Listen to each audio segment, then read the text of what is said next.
The information provided on Dr. Tom Roselle Live by Dr. Tom Roselle, D.C., interview guests, show co-hosts, or substitute hosts is not intended or implied to be a substitute for professional medical advice, diagnosis, or treatment. It is for general information purposes only. Information from this broadcast should not replace the appropriate consultation and examination process by a licensed physician. Always consult your own physician prior to changing any current medical directive or prescription. Dr. Tom Roselle Live, right now, on 105.9 FM and AM 630 WMAL. Welcome to Dr. Tom Roselle Live. This is Dr. Tom Roselle, live in studio, waiting to take your calls on virtually anything you want to talk about. Give me a call, 888-630-9625. That's 888-630-9625. You know, perhaps you've had a problem, you've done things that you thought might work, and you come up with the same old thing. You know, you're failing each time. It just continues the process, and you throw your hands up and wonder what you can do about it. Well, that's why we do Dr. Tom Roselle Live, and that's the whole purpose of trying to give you as much information as we possibly can. And in that light, we're actually going to talk about a subject today that is very significant, one that all of you kind of, know about and hear about, and some of you who are really into natural medicine and alternative methods want to try to go to. Well, we're talking about a $20 billion a year industry. And what we're talking about is herbal medications. And a lot of you think they're much safer than drugs. See, they are, but they have also side effects. But wouldn't you like to know the differences between different medications and different drugs, the substitutes and so forth, but even being able to, go to the store and figure out what to get. Well, this Wednesday evening at the Roselle Center for Healing, we're going to do a presentation called Hands-On Use of Herbs.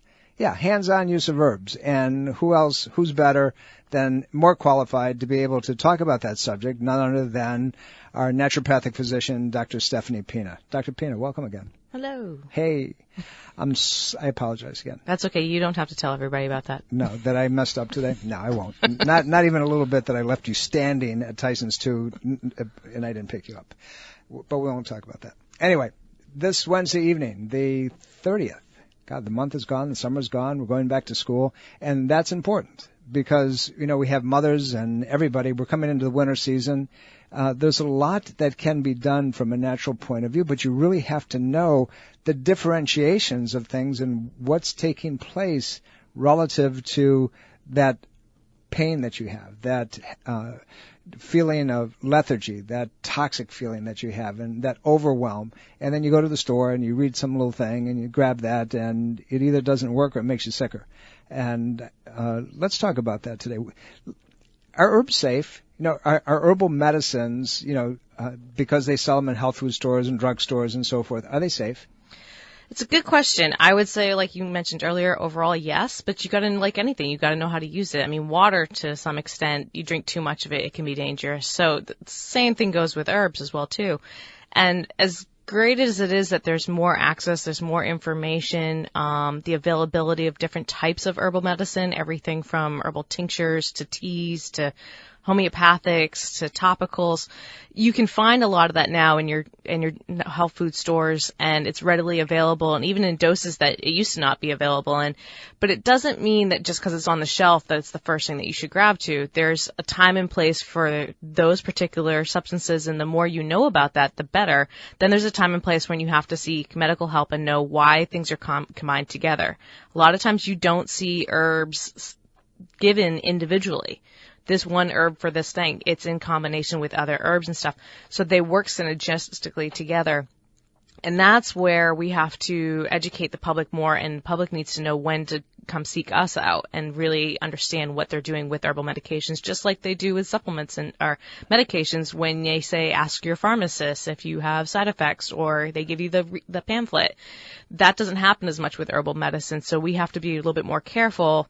Just thinking it's a natural product, it should be fine for me. Well, natural is not natural is not natural. And if we go to the place of most medications, if you turn the clock back, came from herbal derivatives.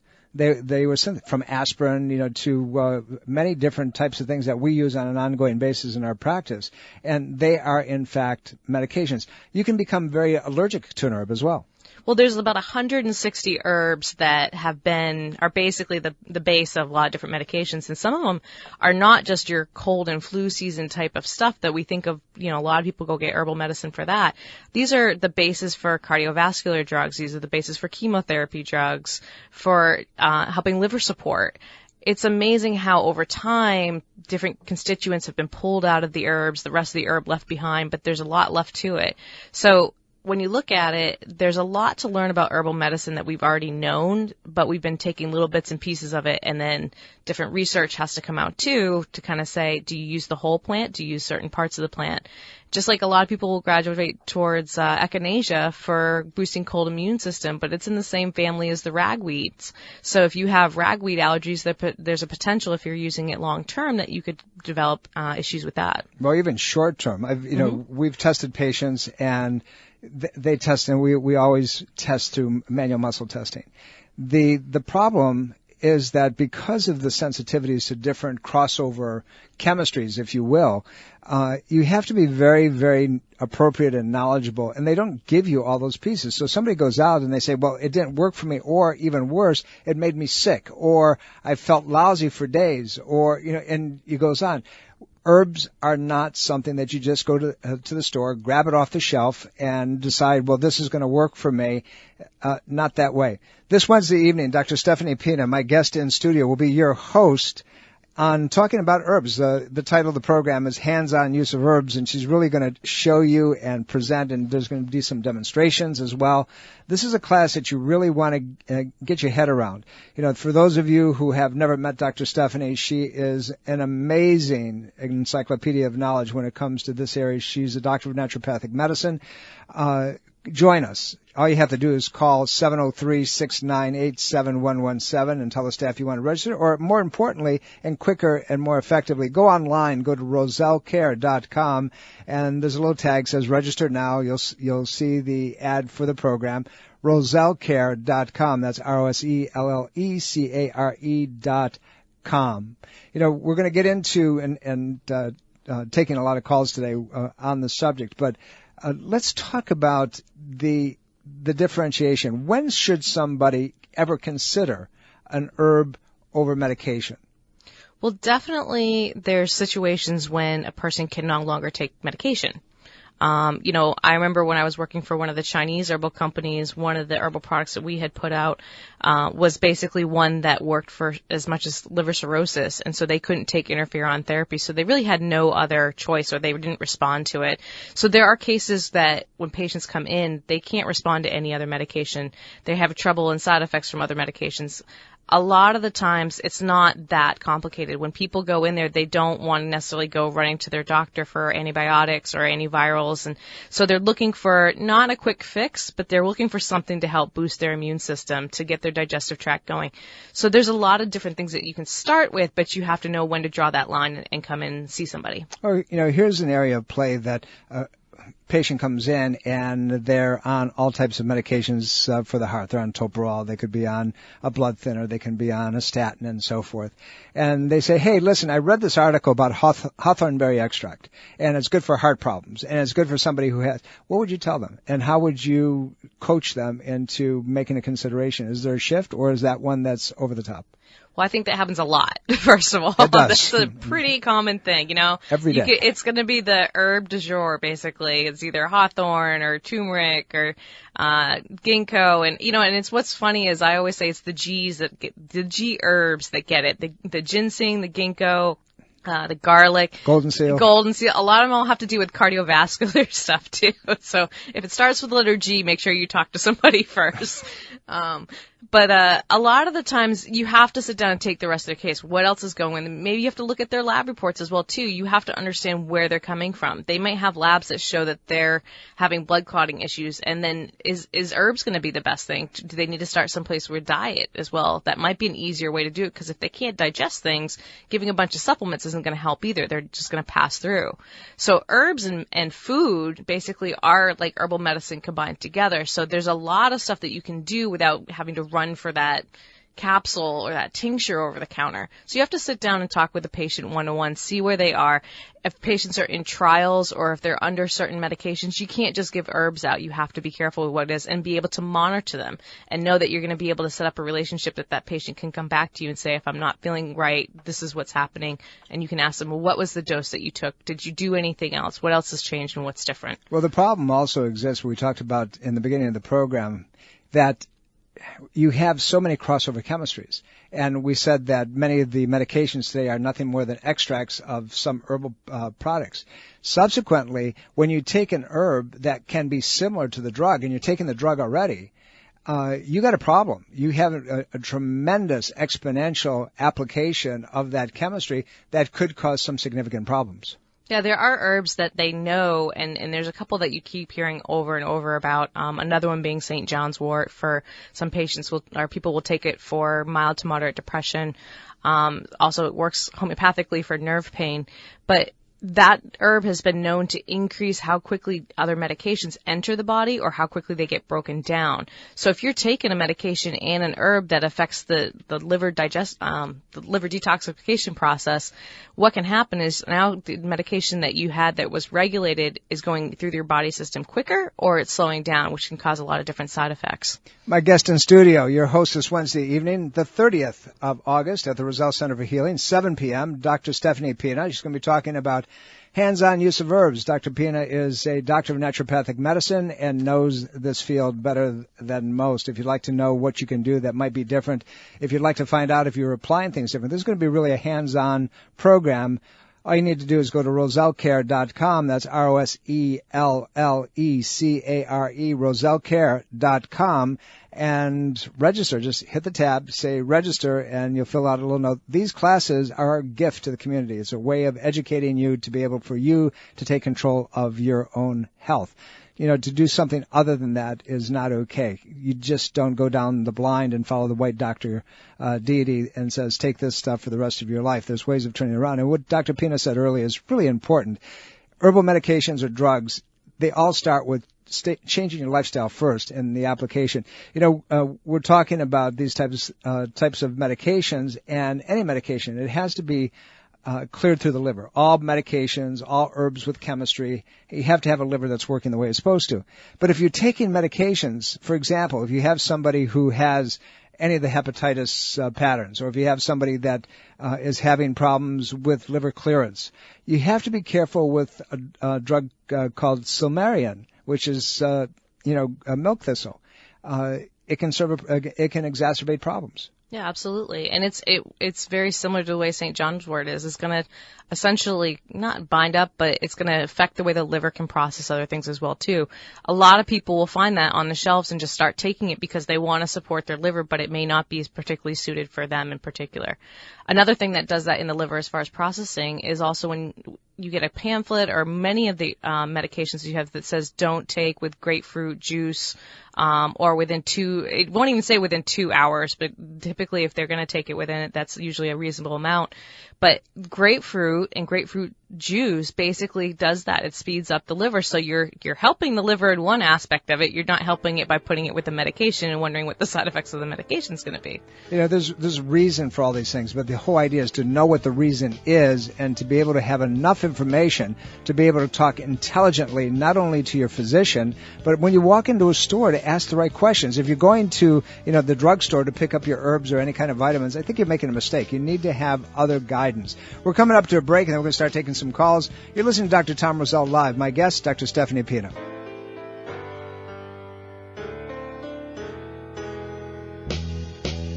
Welcome back, everybody. Dr. Tom Roselle here. You're listening to Dr. Tom Roselle Live. Call 888-630-9625. That's 888-630-9625. My guest in studio, your host, your presenter, this Wednesday evening at the Roselle Center for Healing. That's the 30th of August, 7 p.m. Dr. Stephanie Pina, Doctor of Naturopathic Medicine, going to be talking about hands-on use of herbal medications. And I said medications for a reason, because herbs are medicines. They're used to do many, many different things, and you can't take them lightly. In so many cases, many of you just kind of, you set yourself up for a problem. Old medications came from herbal uses. This is going to be a really how-to type of thing in distinguishing when you can do things on your own and when you really need guidance. And you have to be careful with liver and heart and kidneys and so forth. It's not as easy as just grabbing something off the shelf. Join us this Wednesday evening. We're going to go to the phones. Wes, you've been extremely patient. How can I help you, sir? Yes, hi. Thank you for taking my phone call.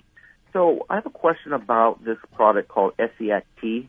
It was created back, I guess, in the 1920s by a nurse named Renee M. Cassie, and it has several herbs in it, like burdock root, slippery elm, inner bark, sheep sorrel, and Indian rhubarb root.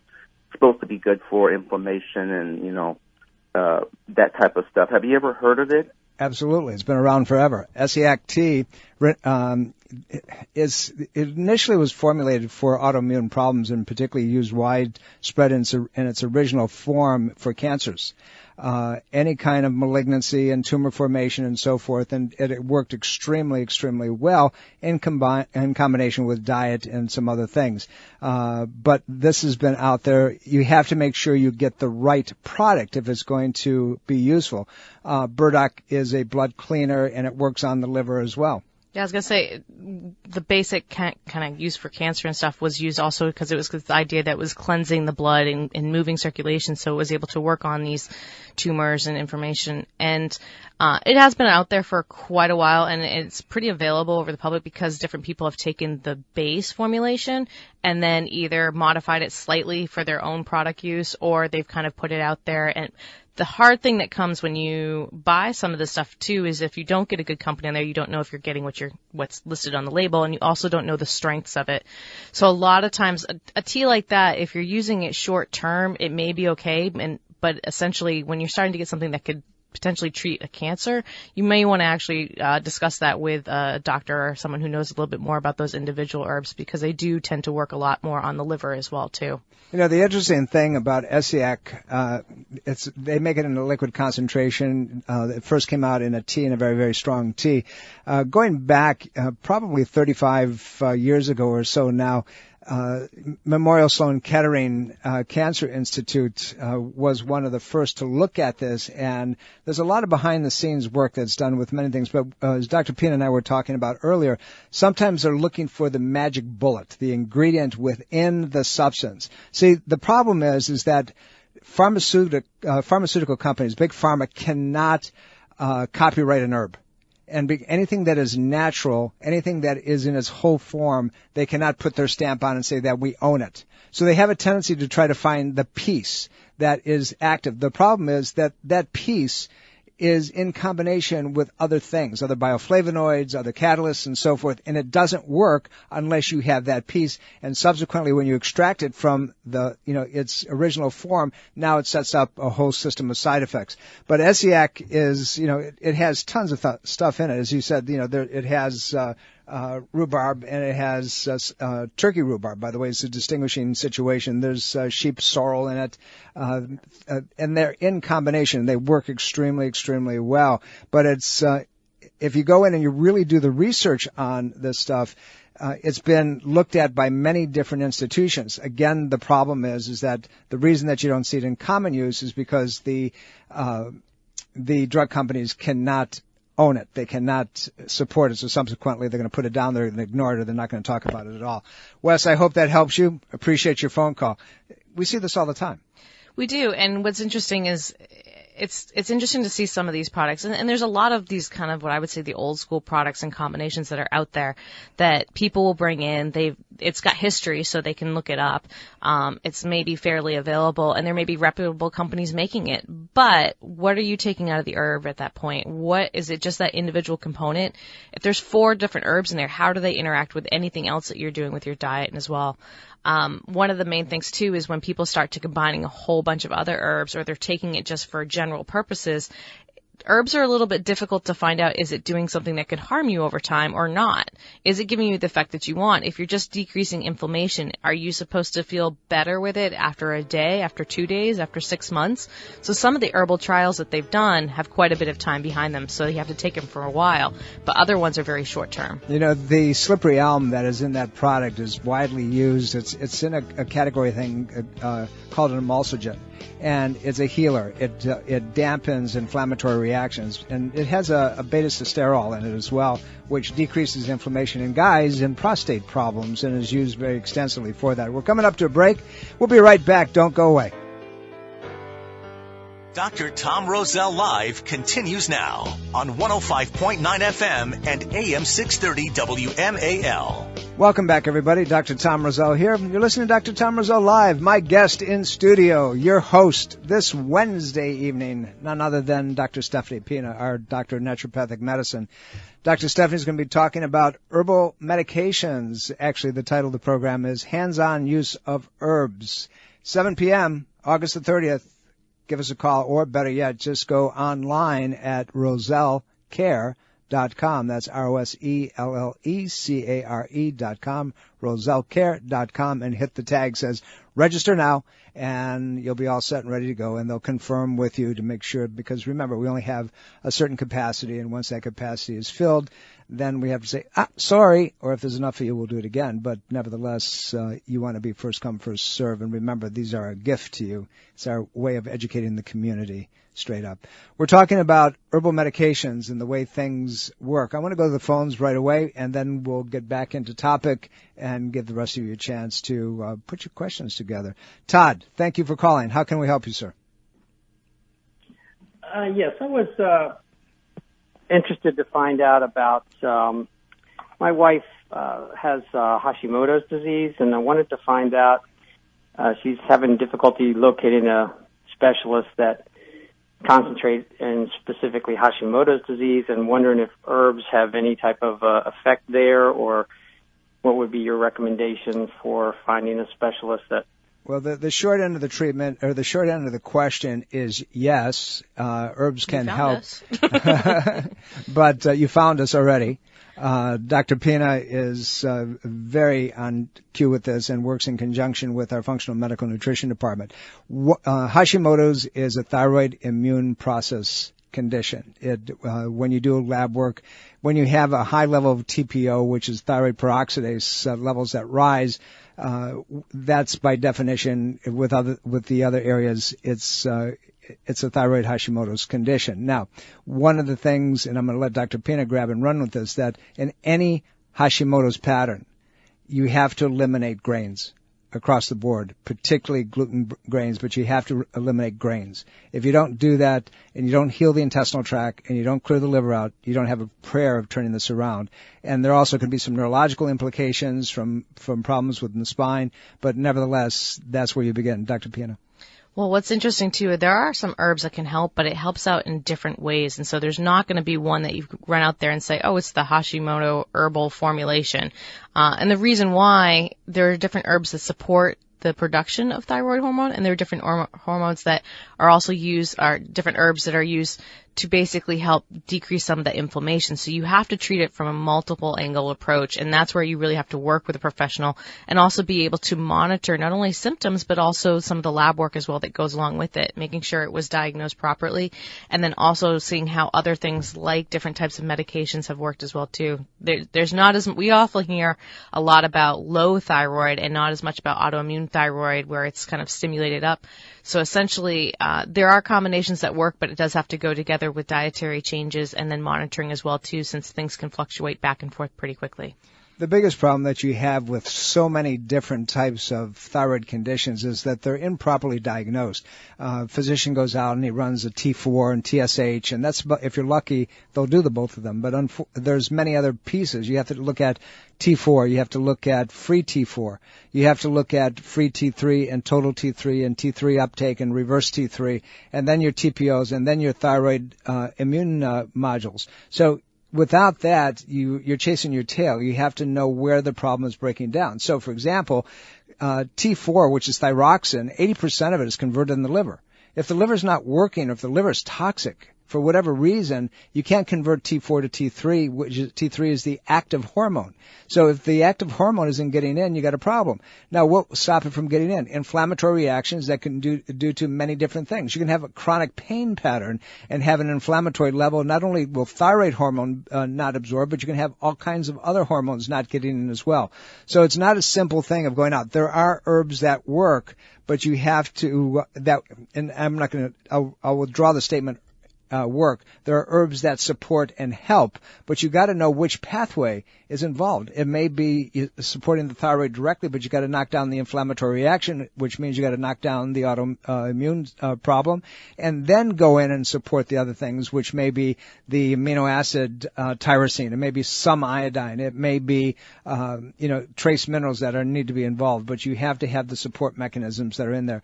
Todd, I'm sorry that it's not a simple, straightforward answer, but each patient comes with similarities, but they come with differences as well, and you have to know what the differences are really to support the patient. So this Wednesday evening would be a great time for you and your wife to come to the office and sit and listen to Dr. Pina and ask her very, very specific questions relative to Hashimoto's and what herbal preparations may be supportive and what may not. And she'll ask you a ton of questions as well. Mm-hmm. Well, you got to think about it, too, because when we think about herbal medicine in general, there's so many different parts of the herbs. And when you look at the back of the label, it might say it comes from the rhizome, it comes from the root, or the aerial part. Each one of those parts of the herbs can actually have a different medicinal property. So when you're using an herb for a certain indication, or you're going in, one of my favorite ones is like stinging nettles. When you look at the leaf is really good as almost an anti-inflammatory and antihistamine to help out with respiratory issues. But if you look at the root's really good for basically helping with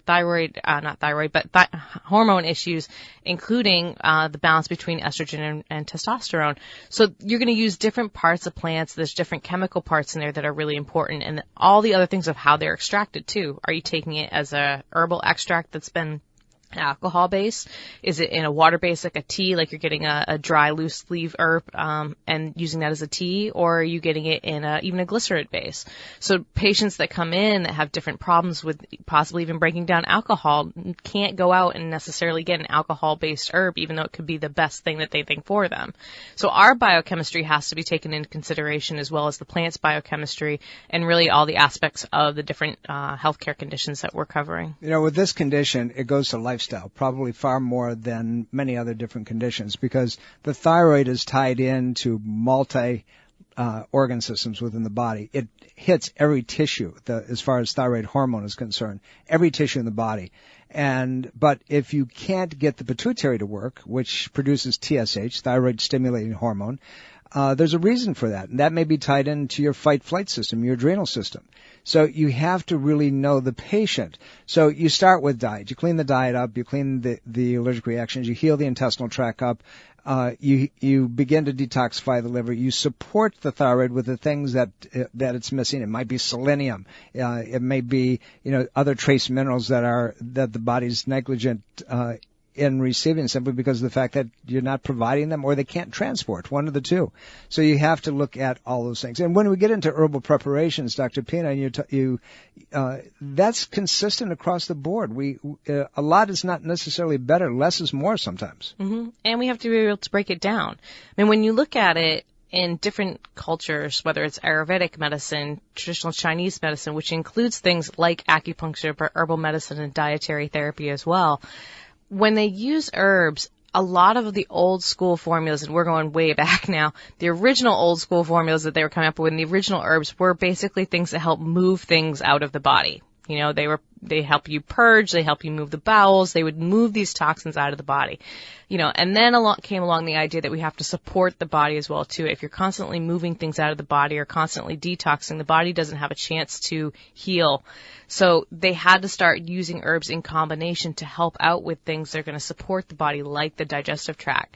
So there's a real good crossover between any kind of herbal therapy and dietary support at the same time too. It's not just about are they getting absorbed, but what's going on in that digestive tract.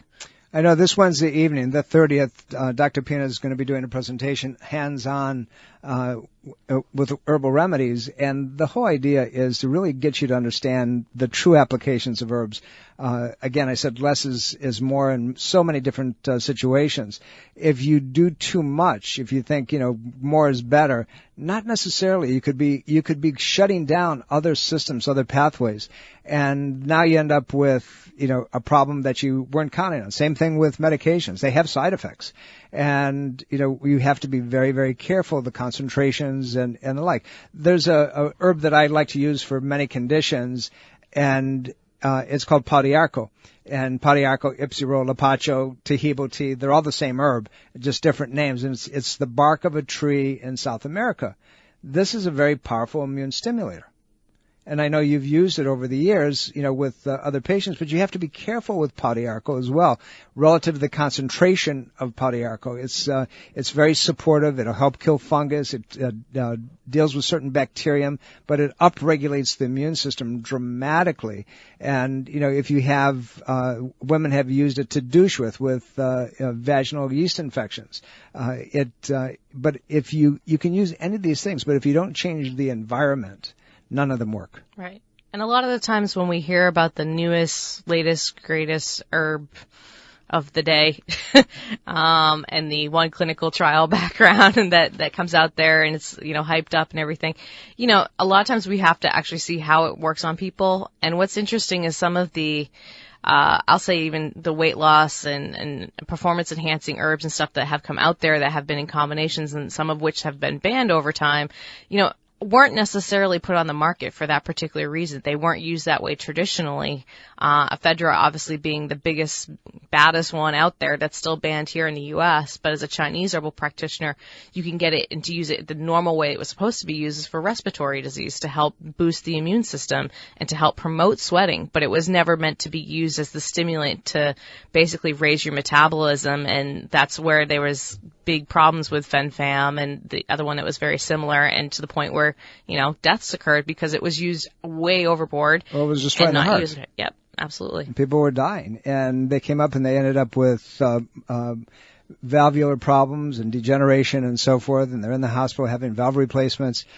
These herbs are not to be taken lightly. If you want to learn how to do these properly and the guidance that you need to have and how to educate yourself, better yet, how you educate yourself.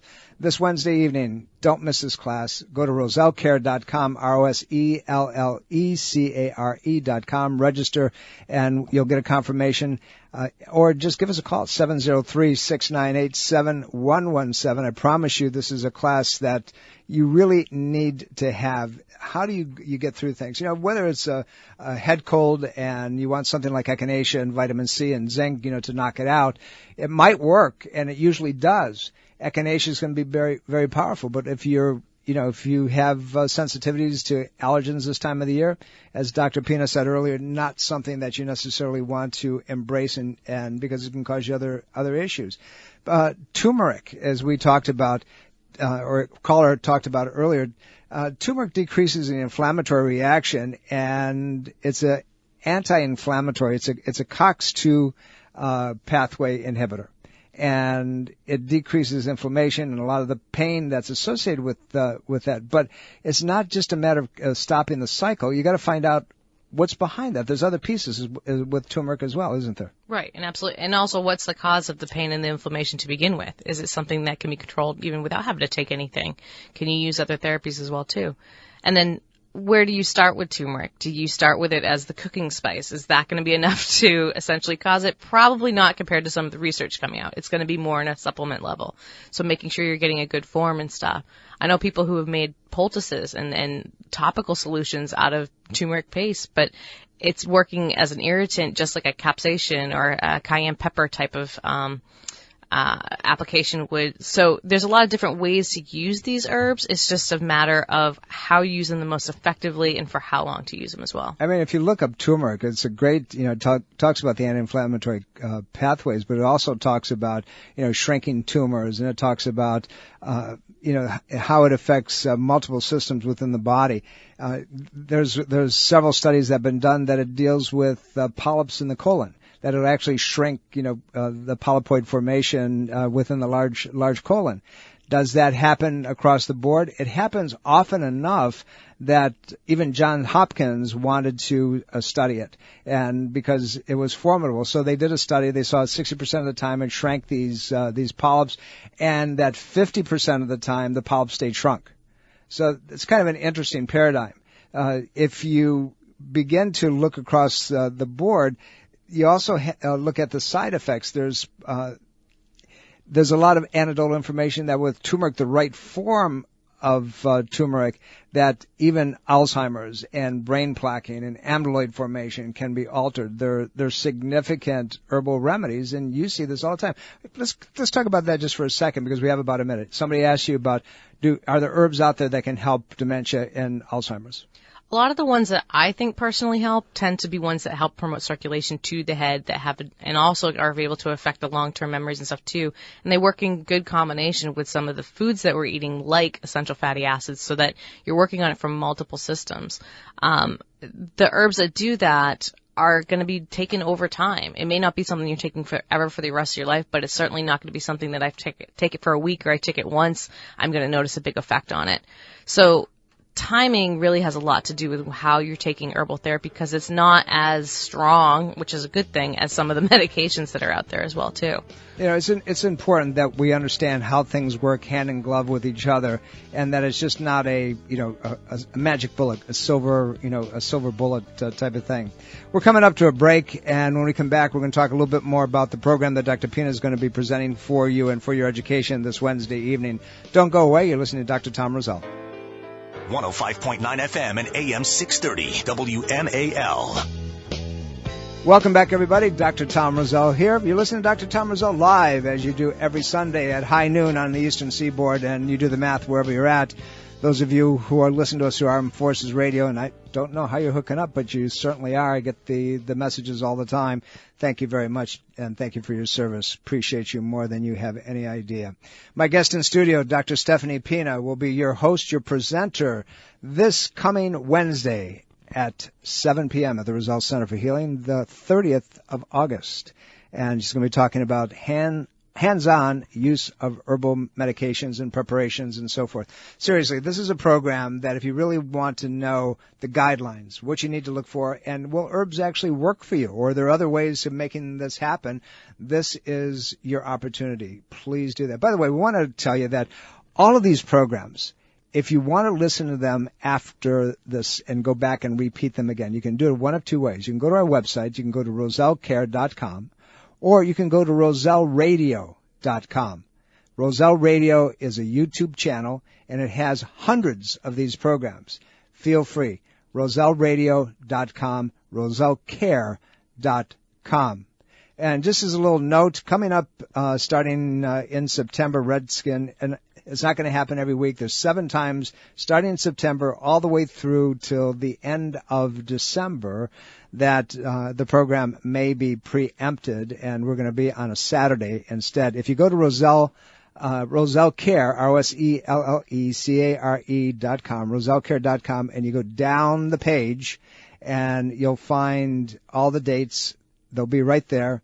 It says latest news, and it gives you all the switchovers, and the program will be at a 4 o'clock time slot on Saturday. So we'll let you know. They're already there, so just go check them out, and we'll join you on 7 different weekends on Saturday during the Redskin season. Yay, go football season. Yay, football season. I have to be very kind because I treat some of those boys. And you won't be on the road with them when you're not in the office or in the studio, right? Shh. When I have to fill in. When you have to fill in. That's right. We'll know where you are. When you're here, you'll know where I'm at. All right. Okay, good. Dr. Stephanie, talk to us about, what the program's going to be back about this Wednesday evening. Well, we're going to be talking about herbal medicine, different aspects of it. This is going to stand from, you're going into your local health food store and, you see everything on the shelves, and what does one type of herb mean over the other? What is one type of formula? What's the homeopathics versus the alcohol tinctures? When is it appropriate to use herbs? And a little bit of the history behind how they got to where they're using now. Looking at the history, looking at the conventional use of it, and why you're seeing certain herbs pop up over and over and over again. We're going to cover a couple of different conditions as well, too, that are popular. And then we're also, because it's hands-on, we're going to have to actually experience some herbs. So we've got some herbs to taste and test in there. We've got some different kind of I'm going to put you guys in the hot seat, basically, and make you think like an herbalist. Like, how would I combine this and come up with the best thing? So it's not just, it's a very interactive experience. We did this about 4 or 5 years ago, and this is when we were recording some of the lectures, and there's actually one of them on there, so maybe we'll be able to pull that one up too. And I made people try to guess the herb and get used to the aspects that we don't take into consideration when you see it on the shelf. There's a lot that goes into that preparation. There's a lot that goes into the use of herbs and understanding it. You know, you have to present very well. I have first cousins coming in from Toronto, and they're probably going to want to attend this lecture because they know more about natural medicine and herbal preparations up in that end of the world than we do here in this country. So it's going to be all good. You can supply the garlic then. I will supply the garlic. No, don't go to my Italian heritage here. We're coming up to that end of the program where we have to say we'll see you next week. You know, we try to give you as much information as we possibly can so you can be the decision maker in your health. That's why I wrote my program, Health is a Do-It-Yourself program.